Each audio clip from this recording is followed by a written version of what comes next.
The first thing I want to talk about might surprise you because it completely flipped my understanding of fat loss upside down. Tip number one is this: stop trying to burn fat and start protecting your muscle. I know, that sounds counterintuitive. We have been conditioned to think that fat loss means fat-focused strategies, right? More cardio, fewer calories, work harder. But here is what the science is actually telling us about menopause specifically. After menopause, muscle loss accelerates significantly.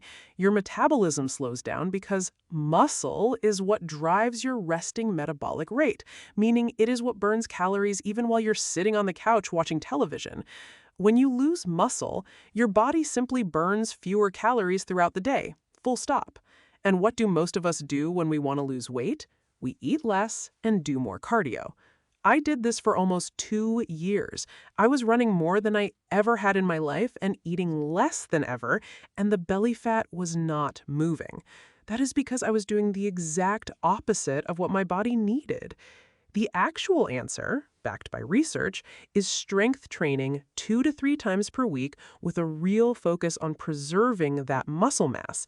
I want you to write this down somewhere. The fastest way to lose belly fat after menopause is often to stop focusing on fat and start focusing on muscle. When you preserve and build muscle, your metabolism responds, your body composition changes, the fat starts to shift. It's not magic, it's just finally working with your biology instead of against it. Now, this brings me perfectly into tip number 2, which is something I used to completely underestimate. Eat more protein than you think you need. I used to think I was getting enough protein. I was having a yogurt here, a bit of chicken there, but I was nowhere near what my body actually required during this stage of life. Protein does 3 incredibly important things for menopausal women. First, it preserves that lean muscle we just talked about. Second, it keeps you feeling full and satisfied after meals, so you're not hunting through the kitchen an hour later. And third, it helps regulate your blood sugar, which we're going to come back to in just a moment because it's a massive piece of this puzzle. The goal you want to aim for is around 25 to 30 grams of protein per meal. Not per day, per meal. That might sound like a lot if you're used to lighter eating, but here's the thing that shocked me when I learned it. Many women are unknowingly losing muscle while they are dieting. They think they're losing fat, the scale goes down a little, but what's actually being lost is muscle tissue because there's not enough protein coming in to maintain it. And when that muscle goes, the metabolism slows even further, and suddenly you're stuck in this frustrating cycle where eating less is actually making the problem worse. Prioritize protein at every single meal and watch how differently your body responds. Now, prioritizing protein at every meal, like I said, is genuinely the most important nutrition change you can make right now. But if you are anything like I was, the very next thought is, okay, 25 to 30 grams of protein per meal, 3 meals a day, what does that actually look like on a plate? Because I will be honest with you, knowing the number is the easy part. Hitting it meal after meal, day after day when you are busy and tired, and a yogurt and a bit of chicken is what is realistic, that is where almost every woman falls short. It is not that they do not know they need protein, it is that nobody ever handed them the meals. This is the reason why we created the Menopause Protein Bundle. It is this entire tip done for you. Breakfasts, lunches, and dinners built to hit that 25 to 30 grams of protein per meal without you having to think about it or calculate a single thing. Every recipe is ready in about 10 minutes, and because it is protein forward, it does double duty on the blood sugar piece I just promised to come back to, keeping your insulin low and your cravings quiet. And yes, even desserts and smoothies that satisfy a craving without the spike. Nothing to track, nothing to count, you just open it and cook. So please, check out the link in the description because this could be the moment the most important tip in this entire video stops being something you know you should do and becomes something you actually do every day without the daily struggle, and your body finally starts responding the way it has been waiting to. Okay, tip number 3 is so simple that people dismiss it almost immediately, and that is a genuine mistake. Walk after your meals.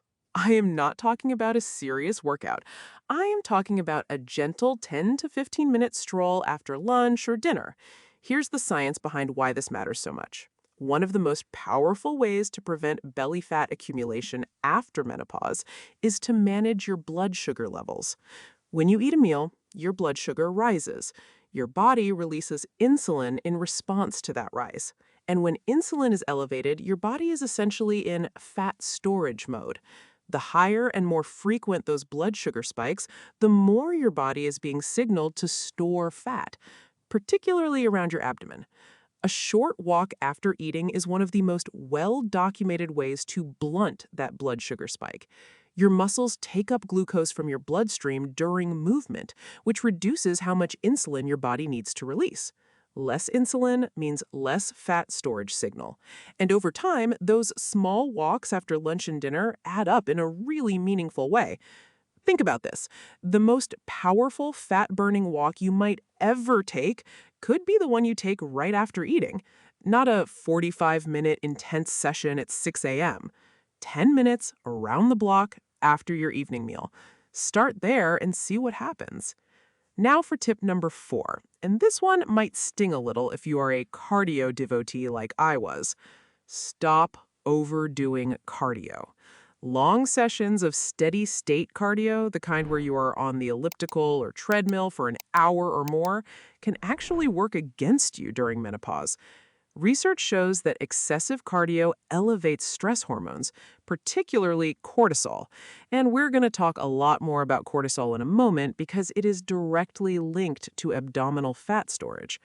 Long cardio sessions also do very little to preserve your muscle mass and, in fact, can contribute to muscle loss when your body is already under the hormonal stress of menopause.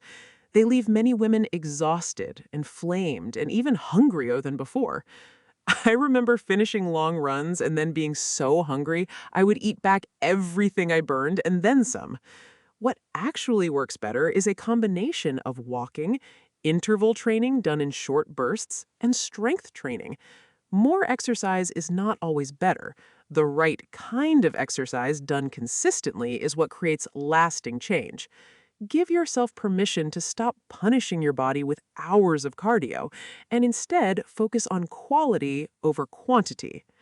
Tip number 5 is something that fundamentally changed how I approach my workouts. Train your largest muscles first.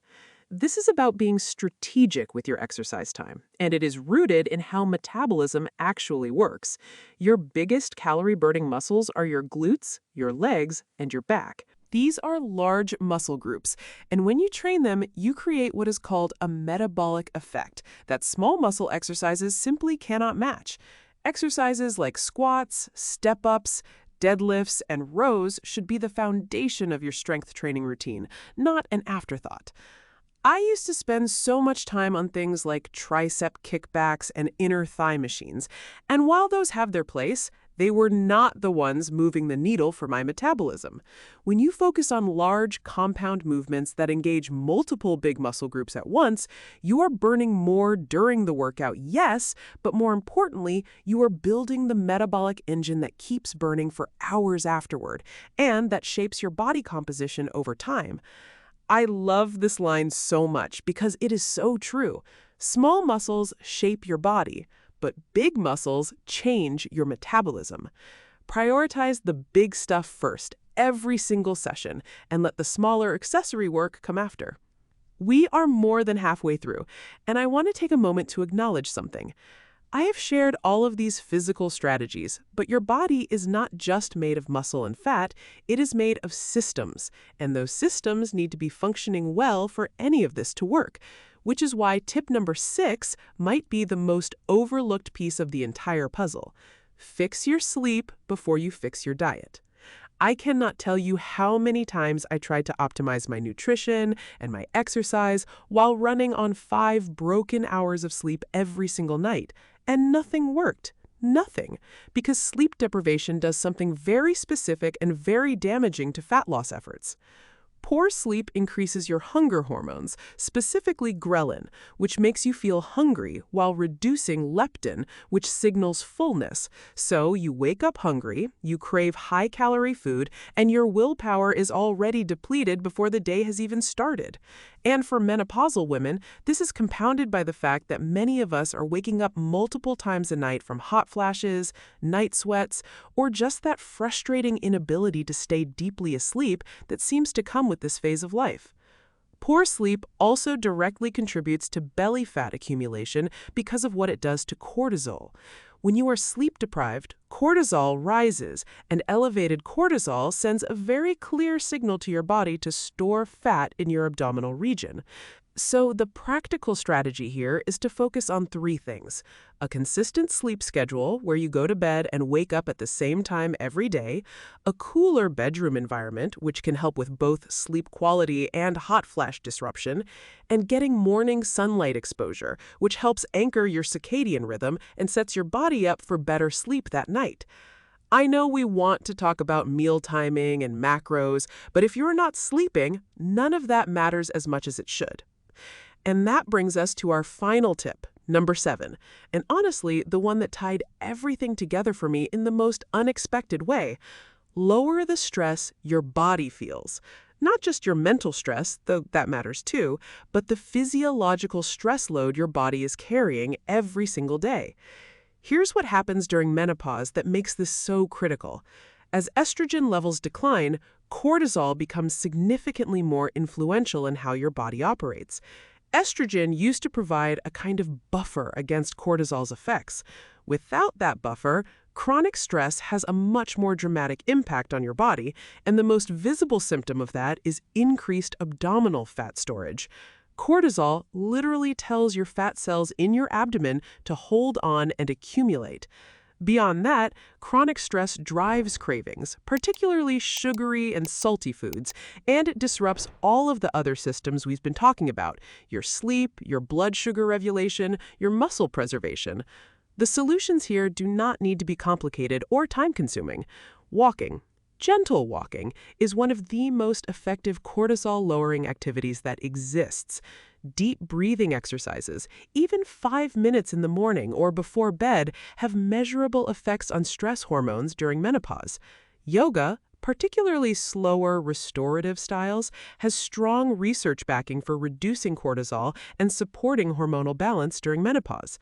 And yes, strength training again, because it manages cortisol better than almost any other form of exercise.